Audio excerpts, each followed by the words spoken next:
we got an announcement of another game coming to the Switch that we didn't know was heading our way.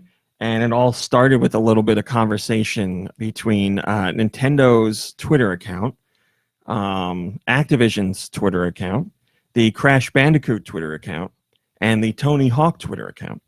And Nintendo never replies to anybody on Twitter through their Twitter account. So as soon as it happened, everybody was like, oh, something's going on here. They're teasing something. And the very next day, we found out that that was true.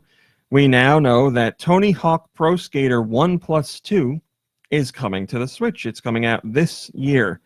Let me just make sure. March. Yeah, it doesn't say when on Switch. It just says this year, so no specific date.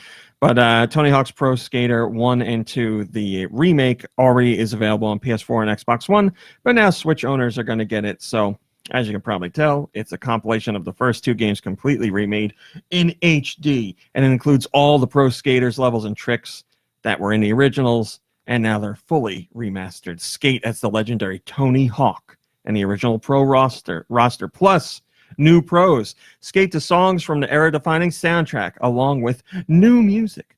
I played Tony Hawk, like I played the original, and I had fun with it. But like people really went crazy for it. I enjoyed it, but I wasn't super nuts about it. But that was a very, very big game for a lot of people. Yeah, I was surprised how big the following is. I only just recently learned about this. Yeah, I mean it's huge. Because I only played the original, same as you. It was on the 64, right? It eventually came to the 64. Yeah. Maybe that was where I played it. I don't remember. Yeah, it was on PlayStation first, and then moved over to 64. I mean, I've played a handful of installments over the years, but obviously the franchise has been going for a really long time. Not as much in recent years, but Tony Hawk's Pro Skater 1 and 2, this new version has sold a ton, and Activision is looking to sell more by bringing it to other platforms. But I mean, it's a really big deal. Dude, did you play Tony Hawk back in the day? No, that was never my thing. I can't say it wasn't Kelly Slater. I never tried it. So more of a Kelly Slater pro surfer guy. I liked TNC Surf Factory or whatever it was called. I like the game that I don't know the name. Yeah, I liked that, and I also liked Jet Grind Radio or Jet Set Radio Future. I never got to own one of those games because I never had a system that they were on. But yeah, I was more into that kind of thing, the more cartoony thing. Listen, if I'm going to play a skateboarding game, it needs to have some sort of ape or gorilla in it. TNC Surf Design is one of Nikki Hill's favorites from the NES.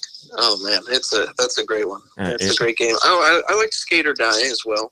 Sorry to compare Tony Hawk's game to all these games. I shouldn't do that. I just hadn't played the Tony Hawk one. That's something I brought up before. What was it about our generation when we were kids? Everybody had or played Skate or Die. Why? I think skateboarding was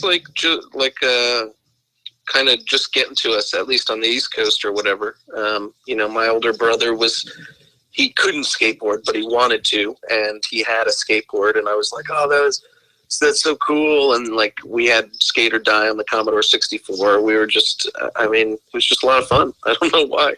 Yeah, I mean, I really liked it too. I just have no idea why we all play that, and California Games. Why did we all have California Games? Because they both spoke to the essence of our time at the time, right? It was just like cool.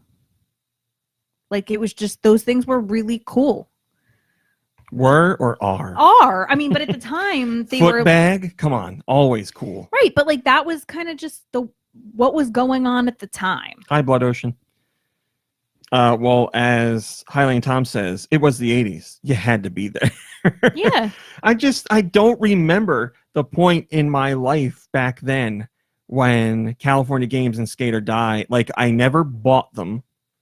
I don't remember renting them, but I definitely played them, and I played them a lot, and I don't know why. Like I didn't read about them in a magazine.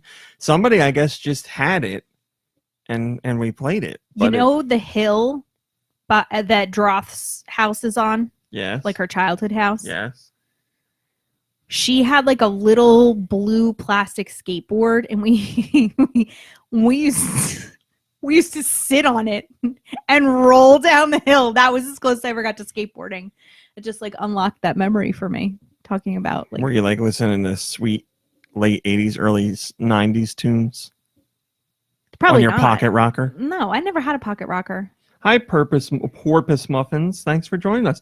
Did you know they had one that like played like poorly pixelated music videos? That's not a pocket rocker. That's I believe a hit clip or a hip clip. Maybe. That was different. Mom Brain. Come on. I think that was 2000s. That was early 2000s. Okay. Another one, Paperboy. Like, why did we all play? Is it something about skateboards and bikes? Yeah, that's what I'm telling you. That's what we did. There were skateboards. There were bikes. We were outside. There were skateboards. There were bikes. There was outside. Right? Like, that was what That's a good point. That's a pretty good point. It, like, took that stuff, I almost swore, and, like, put it into a video game, which we also did, right? Like, I'm not saying, like, oh, we were the outside generation. I'm not saying that. I'm saying it was just we were interested in all that stuff, and we played video games. Hiley and Tom was living a dream. He had the Tiger Electronics Paperboy.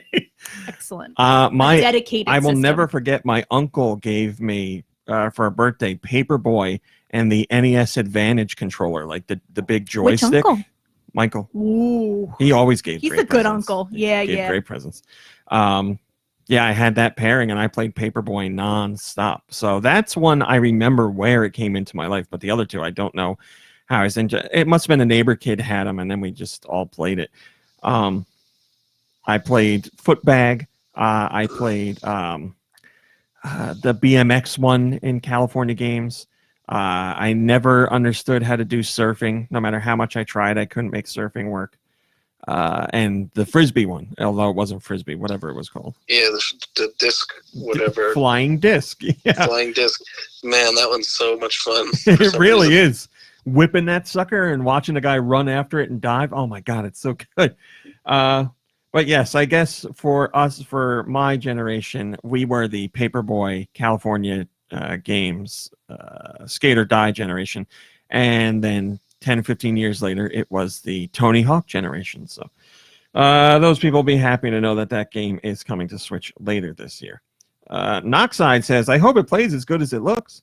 If it's a 1-to-1 remake mechanically, then there should be very few problems. I mean, I've heard good things about it, so you should be happy with it. If you played the original, you should be happy with it. And yeah, there's gameplay footage of the Switch version, and it looks good. It looks good. Thanks so much for checking out this highlight to the Go Nintendo podcast. If you'd like to subscribe to the podcast, you can check out the description below and subscribe to this channel for more podcast highlights.